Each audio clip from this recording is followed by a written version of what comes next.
Hello you beautiful people and welcome back to Let's Play Warhammer 40k Inquisitor Martyr in Prophecy. To be 100% precise here, we will go on in another round in our Void Crusade, and if I remember correctly, I think I said that I actually wanted to do a couple of more missions in this Void Crusade, but seeing that this Supreme mission, which I already prepared, is at level 73, the Inquisitor rank, and I think we are 71, so I thought, well, let's just do it. So it's a little corn hunt in some urban ruins, and we just jump into it.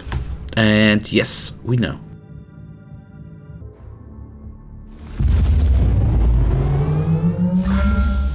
The enemy is here, preying on the weak and using craven tricks against the defenders of mankind. Perhaps we should find their leaders and give them a fair share of their own medicine. We will do that, and I am curious what kind of enemies. Imperial reconnaissance forces located. Potentially useful assets, but their current situation is terminal. Immediate action required. And I'm curious what kind of leaders we are going to engage right here. Relieved. Sense basic. Follow and protect order to the survivors. I assume it's going to be some nasty damn demon engines, which we already have faced a couple of times, and many times before, I think a couple of times as well, just were, you know, taken down by those guys, because in the end, especially if you engage them with other enemies around, you are hardly able to kill them, or I was at least hardly able to kill them, especially if a little guy like this little depraved champion is coming to the fight, which of course is not very good. We instantly get out of here. Be nice if our constructs would actually focus on the champion, and then we will see what kind of enemy we are then engaging. Of course, the nasty thing is, if we fight against some corn demon engines, is of course if you kite them, which you obviously have to do at certain points, and then you run quite by accident into those nasty and ugly champions, you are in a world of hurt. And with my current loadout of the current equipment we have, that can be a world of hurt. That is the reason, guys, that is actually the sole reason why I decided to already do this mission. And there we have the Blood Slaughter Impaler. Nasty things that it gets with every bonus, or every second and third and fourth mission we do. It actually gets quite more dicey, since the level, of course, of this mission is increasing as well. And what you can imagine there, that's not good. That is not good for your health. So that is the sole reason. I think that was a good decision. In the end, it's always a hard decision to actually do that, because in the end, through not having all of the modifiers and all that good stuff, you of course decrease the loot you are going to receive for this crusade. And since in most times you actually have invested a couple of missions, and so to say, well, some time into this mission, that of course is not that good. But now we have it actually more under control, because as you see, this guy is already down in suppression resistance, and that is very useful for us. Now we of course need to summon some of our constructs, at least the tanky guy, and then we should be very good to go. Big guy is already going down again, down to 300 HP, because I did not push the right button in time. I actually wanted to put on the repair mode, but that did not work out at that point. So I hope dearly, guys, that we in the end can resummon the Vanguard guy. Let's take a look. The Cataphrone Vanguard with that guy at our end. It should make it a little more easier, because, you know, he takes, even from this guy, a couple of hits more than the other guys in the end do. And of course, what is the benefit of having these smaller constructs here is actually that they take down. He deserved worse, much worse. You could argue they are not doing as much damage as, for example, a Tarantula Sentry gun would do. Still, I don't know the sets there, I don't have that in my mind, but in the end they do so many hits. You have to think about it. These are 6 hits every time, or even more, and that means a world of hurt even for the bigger guys. So that is the great part here. So I don't even know why I went into that direction, because out of the little chests we have right in front of us, actually not much is coming out. It's rather a little waste of time. Anyhow, sometimes I think you just have to do that.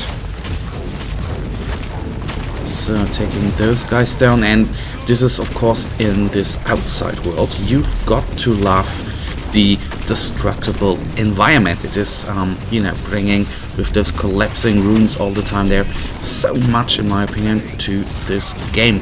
Very nice addition the devs actually did there a couple of years already ago. I really need to see. Okay, I should get out of here. And what we see from there, there should be a workstation around here where the orbital strikes are coming from. You see, that is always with the outside missions. I have the feeling, I don't have the stats that I can tell you, but I always have the feeling that there are way more enemies out in those outside missions, which is in the end then, if you go to one chest, you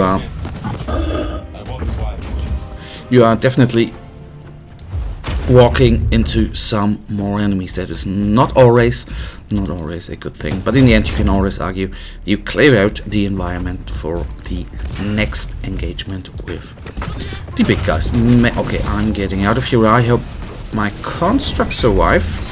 They technically did,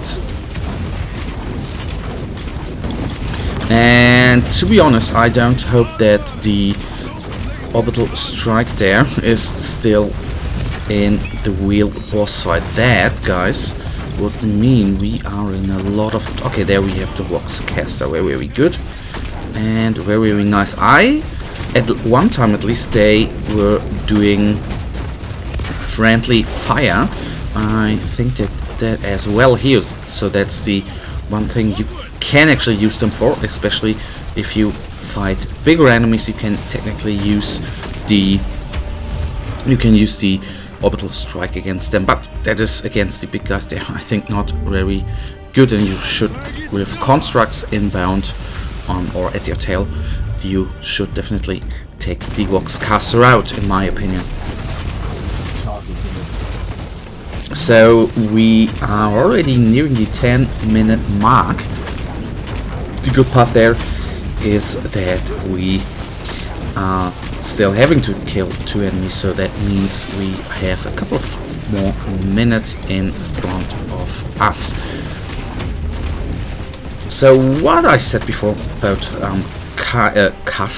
kiting here, well, it technically, with the last big target, the blast impaler we killed, we didn't need to kite it so much, but in that cases you never know what's actually going to happen.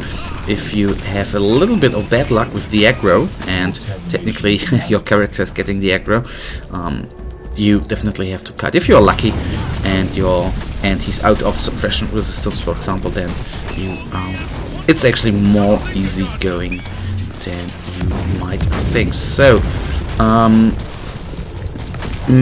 oh goodness, that's going to be a bloody hard fight there, I can already tell you. And I will constantly try to respawn our constructs, because once we are out of them, we are definitely simply saying go to die. And as predicted, in this fight we are slowly going to kite the enemy here. Too many enemies there.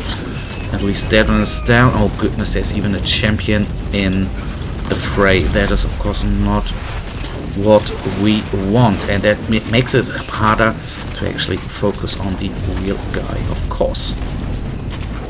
The only good part, of course, that is with every little enemy we take down, that is our less enemies to kill in the end, and then we can slowly focus on the guy to kill.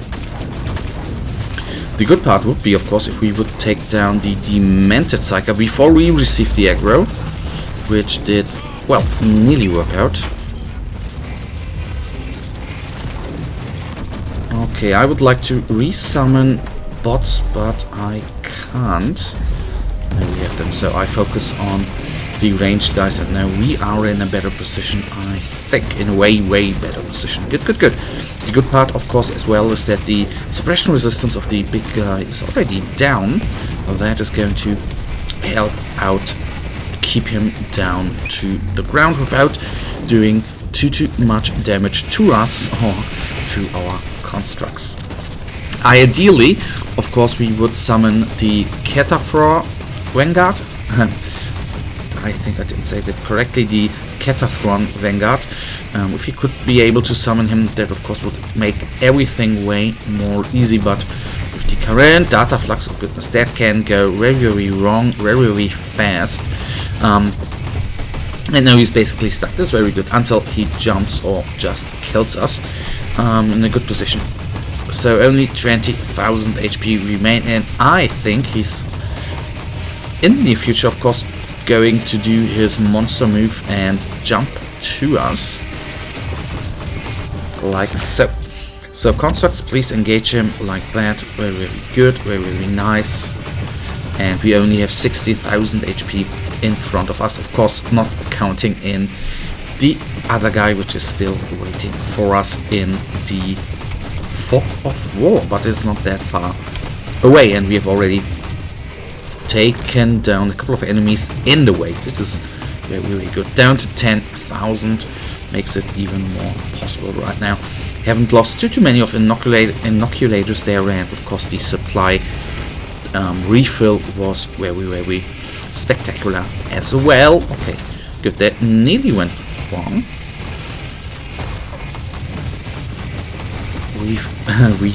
Healing, regenerating there. Sometimes it is very easy to get out of the way, and sometimes I just don't make it in time. But now he's only down to 1,000 HP. So there we were slowed down, very nasty, of course. He deserved worse, much worse. Okay, that guy can fall. And then we are on the way. The smart move here, of course, would be taking out these guys. There are 2 possessed coming up. I would like to focus on them. Do I use? Yes, I use the correct weapon. Very good. And of course, ideally we would resummon all of them constructs before we engage the big guy there, the last guy, the last target. And then we have, or we might have a wonderful load of items to go through and see whether we have some upgrades or not. They just explode quickly, doing a lot of damage here.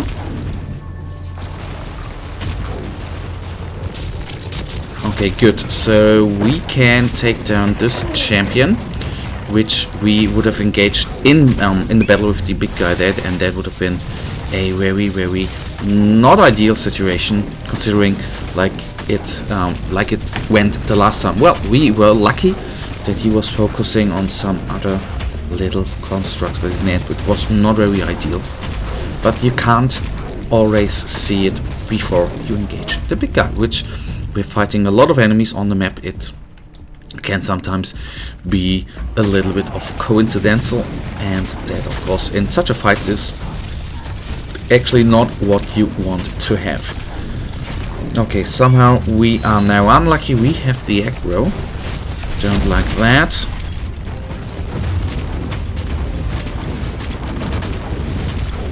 don't like that at all. Initiating energy counter.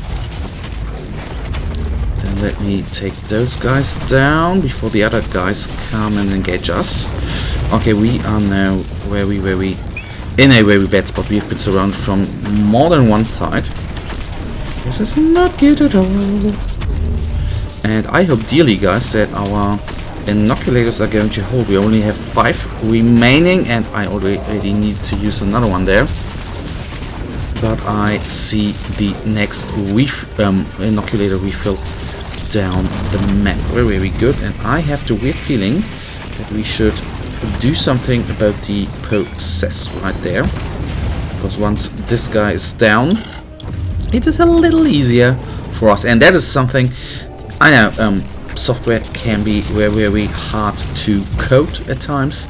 And you always have things you don't think about, especially in games like this, where you have so many things to consider, and you of course can't think of everything.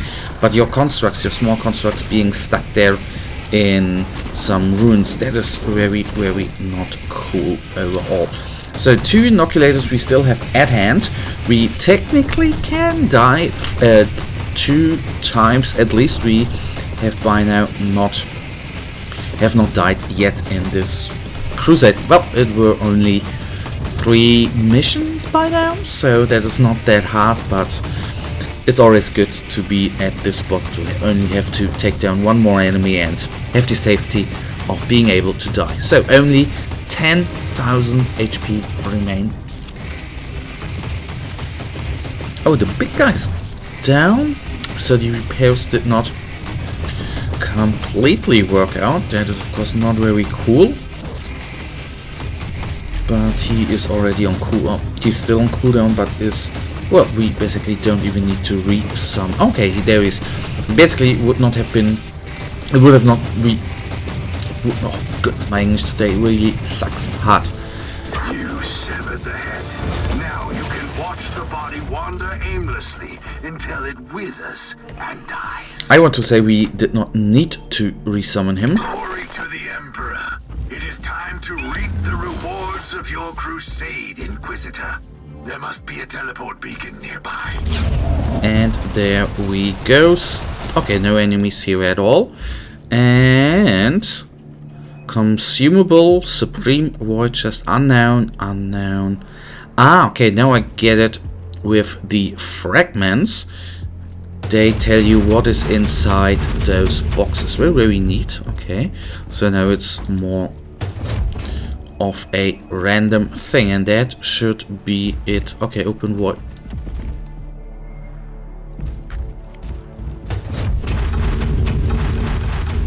As you see, there's still a little bug inside where you sometimes at a certain camera angle, still, of course it is still inside, because there, I think since there hasn't been a patch the last couple of weeks, I think so, with a weird camera angle, you don't see, some things just vanish, and then if you turn the camera around they come back. Not sure, to be honest, whether that of course has even something to do with display driver issues, but you know, that is just some things, if you don't report them, what I maybe should do, is probably not going to be fixed anytime soon. Okay, well, that is a little bit off that we don't really have so many cool items here. 180 would even have the summoning slot there. Well, that is just it. Okay, anyhow guys, that right now leads us to the wonderful end of this episode, and you know it as usual, I really thank you for watching. If you guys actually do have enjoyed this episode, guys, then please give me a thumbs up and subscribe, and hopefully I'll see you in the next episode. Until then, have a nice day, stay frosty, bye.